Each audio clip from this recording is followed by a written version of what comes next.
ನೂತನ ಸಚಿವರ ಸಮಾರಂಭದಿಂದ ದೂರ ಉಳಿದ ಸಿದ್ದು ಲೋಕಭವನಕ್ಕೆ ಹೋಗದೆ ಮನೆಯಲ್ಲೇ ಇದ್ದ ಸಿದ್ದರಾಮಯ್ಯ. ನೂತನ ಸಚಿವರ ಸಮಾರಂಭದಿಂದ ದೂರ ಉಳಿದಿದ್ರು ಸಿದ್ದರಾಮಯ್ಯ. ಲೋಕಭವನಕ್ಕೆ ಹೋಗದೆ ಮನೆಯಲ್ಲೇ ಇದ್ದ ಸಿದ್ದರಾಮಯ್ಯ.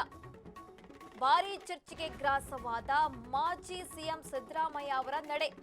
ಸಿದ್ದರಾಮಯ್ಯ ಅವರ ಅನುಪಸ್ಥಿತಿಯಲ್ಲಿ ಸಮಾರಂಭ ನಡೆದಿರುವಂತದ್ದು.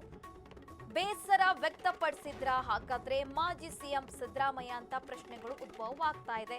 ಜಮೀರ್ಗೆ ಮಂತ್ರಿಗಿರಿ ಕೊಟ್ಟಿದ್ದಕ್ಕೆ ಸಿದ್ದು ಅಸಮಾಧಾನಗೊಂಡ್ರ, ಕೊನೆ ಕ್ಷಣದಲ್ಲಿ ಜಮೀರ್ಗೆ ಮಂತ್ರಿಗಿರಿಗೆ ಮುನಿಸಿಕೊಂಡ್ರ, ತಮ್ಮ ಆಪ್ತರಿಗೆ ಸಚಿವ ಸ್ಥಾನ ನೀಡದಿದ್ದಕ್ಕೆ ಬೇಸರನ ಅಂತ ಪ್ರಶ್ನೆಗಳು ಉದ್ಭವವಾಗ್ತಾ ಇದೆ. ನೂತನ ಸಚಿವರ ಸಮಾರಂಭದಿಂದ ಮಾಜಿ ಸಿದ್ದರಾಮಯ್ಯ ಇಲ್ಲಿ ದೂರ ಉಳಿದಿರುವಂತದ್ದು. ಇವತ್ತು ಸಮಾರಂಭ ಇತ್ತು. ಲೋಕಭವನಕ್ಕೆ ಹೋಗದೆ ಮನೆಯಲ್ಲೇ ಇದ್ರು ಸಿದ್ದರಾಮಯ್ಯ ಅವರಂತೂ ಕೂಡ ತಿಳಿದು ಬರ್ತಾ ಇರುವಂತದ್ದು. ಹಾಗಾಗಿ ಇವರ ನಡೆ, ಸಿದ್ದರಾಮಯ್ಯ ಅವರ ನಡೆ ಒಂದು ರೀತಿಯಾಗಿ ಚರ್ಚೆಗೆ ಗ್ರಾಸ ಆಗಿರುವಂತದ್ದು.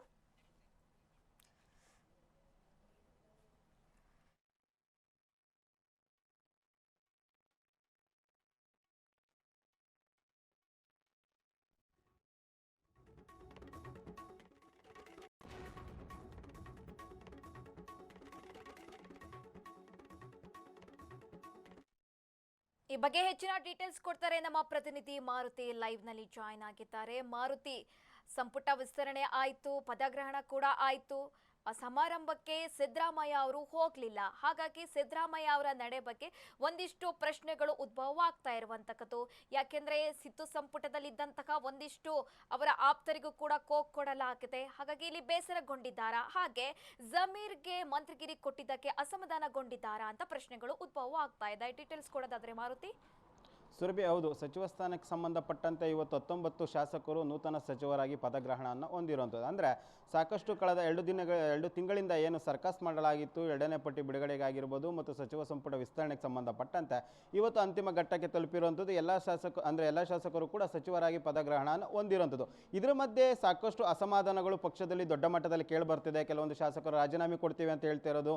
ಇನ್ನೊಂದು ಕಡೆ ಒಂದಷ್ಟು ಶಾಸಕರು ಕೂಡ ನಾಳೆ ಒಂದು ಮೀಟಿಂಗನ್ನು ಮಾಡೋದಕ್ಕೆ ಎಲ್ಲ ತೀರ್ಮಾನ ಮಾಡಿರುವಂಥದ್ದು. ಇನ್ನೊಂದು ಸಾಕಷ್ಟು ಕಿರಿಯ ಶಾಸಕರು ಕೂಡ ಪಕ್ಷದ ಮತ್ತು ಹೈಕಮಾಂಡ್ ನಿರ್ಧಾರದ ವಿರುದ್ಧ ಒಂದಷ್ಟು ಅಸಮಾಧಾನ, ಕಿಡಿ ಅಂತ ವ್ಯಕ್ತವನ್ನ ಪಡಿಸ್ತಾ ಇರುವಂಥದ್ದು. ಇನ್ನೊಂದು ಕಡೆ ಪದಗ್ರಹಣದಲ್ಲಿ ಸಿದ್ದರಾಮಯ್ಯರು ಕಾಣದೇ ಇರುವಂಥದ್ದು ಸಾಕಷ್ಟು ಮಹತ್ವವನ್ನು ಪಡ್ಕೊಂಡಿರುವಂಥದ್ದು. ಪ್ರಮುಖವಾಗಿ ಅದರ ಬಗ್ಗೆ ಕಾಂಗ್ರೆಸ್ನಲ್ಲಿ ದೊಡ್ಡ ಮಟ್ಟದಲ್ಲಿ ಚರ್ಚೆ ಆಗ್ತಿದೆ. ಯಾಕೆಂದರೆ ಸಿದ್ದರಾಮಯ್ಯ ಇಲ್ಲದೆ ಪದಗ್ರಹಣ ಆಗಿರುವಂಥದ್ದು ಒಂದು ಮಹತ್ವದ ವಿಚಾರ ಮತ್ತು ಅದು ಚರ್ಚೆಗೆ ಗ್ರಾಸ್ತವಾಗಿರುವಂಥ ವಿಚಾರ. ಯಾಕೆಂದರೆ ಸಿದ್ದರಾಮಯ್ಯ ಮಾಸ್ ಲೀಡರ್ ಮತ್ತು ಪಕ್ಷದ ಬೆನ್ನೆಲುಬಾಗಿ ನಿಂತಂಥವರು ಈ ಬಾರಿ ಅಧಿಕಾರಕ್ಕೆ ಬರೋಕ್ಕೆ ಕಾರಣ ಆದರಲ್ಲಿ ಪ್ರಮುಖರಲ್ಲಿ ಮೊದಲಿಗೆ ನಿಲ್ಲುವಂಥ ಸ್ಥಾನದಲ್ಲಿರುವಂಥದ್ದು ಸಿದ್ದರಾಮಯ್ಯವರು. ಅಂಥ ಸಿದ್ದರಾಮಯ್ಯರು ಇವತ್ತು ಪದಗ್ರಹಣಕ್ಕೆ ದೂರ ಉಳಿದಿದ್ದಾರೆ. ಅಂದರೆ ಒಂದಷ್ಟು ರಾಜಕೀಯ ಲೆಕ್ಕಾಚಾರದಿಂದಲೇ ದೂರ ಉಳಿದಿದ್ದಾರೆ ಎಂಬ ಲೆಕ್ಕಾಚಾರ ಇನ್ನೊಂದು ಕಡೆ ಇರುವಂಥದ್ದು. ಒಂದು ಕಡೆ ಒಂದಷ್ಟು ಅಸಮಾಧಾನ, ಯಾಕೆಂದರೆ ಹೈಕಮಾಂಡ್ ಅವರು ತಾವು ಕೊಟ್ಟಂಥ ಪಟ್ಟಿಯಲ್ಲಿ ಒಂದಷ್ಟು ಜನ ಕೈ ಬಿಟ್ಟಿರೋದಕ್ಕೆ ಅಸಮಾಧಾನಗೊಂಡಿರುವಂಥದ್ದು. ಇನ್ನೊಂದು ಕಡೆ ಅಂದರೆ ಜಮೀರ್ ಅವರು ಕೂಡ ಅವರಿಗೆ ಸಚಿವ ಸ್ಥಾನ ಸಿಗಬಾರದು ಅಂತ ಒಂದಷ್ಟು ಲಾಬಿಯನ್ನಾಗಿರ್ಬೋದು ಮತ್ತು ಆಕ್ರೋಶವನ್ನು ಕೂಡ ಸಿದ್ದರಾಮಯ್ಯರು ವ್ಯಕ್ತಪಡಿಸಿದ್ರು. ಹೈಕಮಾಂಡ್ ಮುಂದೆ ಕೂಡ ಚರ್ಚೆಗಳನ್ನು ಮಾಡಿದ್ರು.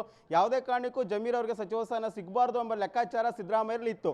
ಬಟ್ ಎಲ್ಲೋ ಒಂದು ಕಡೆ ಈಗ ಹೈಕಮಾಂಡ್ ನಾಯಕರು ಎಲ್ಲವೂ ಕೂಡ ಲೆಕ್ಕಾಚಾರ ಆಗಿ ಮುಸ್ಲಿಮರು ಮಾಸ್ ಲೀಡರ್ ಆಗಿರುವಂಥ ಜಮೀರ್ ಅವರಿಗೆ ಈ ಬಾರಿ ಸಚಿವ ಸ್ಥಾನದಲ್ಲಿ 2ನೇ ಬಾರಿಗೆ ಅವಕಾಶ ಕೊಟ್ಟಿರುವಂಥದ್ದು ಸಿದ್ದರಾಮಯ್ಯ ಮುನಿಸಿಗೆ ಕಾರಣ ಆಯ್ತಾ ಎಂಬ ಚರ್ಚೆ ಈಗ ಕಾಂಗ್ರೆಸ್ನಲ್ಲಿರುವಂಥದ್ದು. ಯಾಕೆಂದರೆ ದಾವಣಗೆರೆ ಚುನಾವಣೆ ವಿಚಾರದಲ್ಲಿ ಸಿದ್ದರಾಮಯ್ಯರು ನೇರವಾಗಿ ಜಮೀರ್ ಅವ್ರನ್ನ ಮೇಲೆ ಆಕ್ರೋಶ ವ್ಯಕ್ತಪಡಿಸಿದ್ರು. ಅವ್ರಿಗೆ ಒಂದಷ್ಟು ಮುಜುಗರ ಕೂಡ ತಂದಿದ್ರು. ಹೀಗಾಗಿ ಜಮೀರ್ ಅವರಿಗೆ ಸಚಿವ ಸ್ಥಾನ ಕೊಟ್ಟಿರೋದಕ್ಕೆ ಪದಗ್ರಹಣದಿಂದ ದೂರ ಉಳಿದ್ರ ಅಥವಾ ತಮ್ಮ ಆಪ್ತರಿಗೂ ಕೂಡ ಸಚಿವ ಸ್ಥಾನ ಸಿಗಬೇಕಾಗಿತ್ತು. ಪ್ರಮುಖವಾಗಿ ಉಮಾಶ್ರೀ ಪರವಾಗಿ ಅವರು ಬ್ಯಾಟಿಂಗ್ ಅನ್ನು ಬೀಸಿದ್ರು. ಅವರಿಗೆ ಸಚಿವ ಸ್ಥಾನ ಕೊಡಬೇಕು ಅಂತ ಲೆಕ್ಕಾಚಾರ ಇತ್ತು. ಅವ್ರಿಗೂ ಕೂಡ ಸಚಿವ ಸ್ಥಾನ ಸಿಗಲಿಲ್ಲ. ಹೀಗಾಗಿ ಅಷ್ಟು ಅಸಮಾಧಾನದಿಂದಾಗಿ ಈಗ ಪದಗ್ರಹಣದಿಂದ ದೂರ ಉಳಿದಿದ್ದಾರೆ. ಇನ್ನೊಂದು ಮಾಹಿತಿ ಪ್ರಕಾರ ತಮ್ಮ ಆಪ್ತರ ಜೊತೆ ಈಗ ಸಿದ್ದರಾಮಯ್ಯರು ತಮ್ಮ ನಿವಾಸದಲ್ಲಿ ಒಂದು ಮೀಟಿಂಗ್ ಅನ್ನು ಕರೆದಿದ್ದಾರೆ ಮತ್ತು ಮೀಟಿಂಗ್ ಅನ್ನು ಕೂಡ ನಡೆಸ್ತಿದ್ದಾರೆ. ಸಾಕಷ್ಟು ರಾಜಕೀಯ ಲೆಕ್ಕಾಚಾರ ಆಗ್ತಿದ್ದೇವೆ ಎಂಬುದು ಕೂಡ ಇರುವಂಥದ್ದು. ಸುರಭಿ, ಮಾಹಿತಿಗಾಗಿ ಧನ್ಯವಾದಗಳು ಮಾರುತಿ.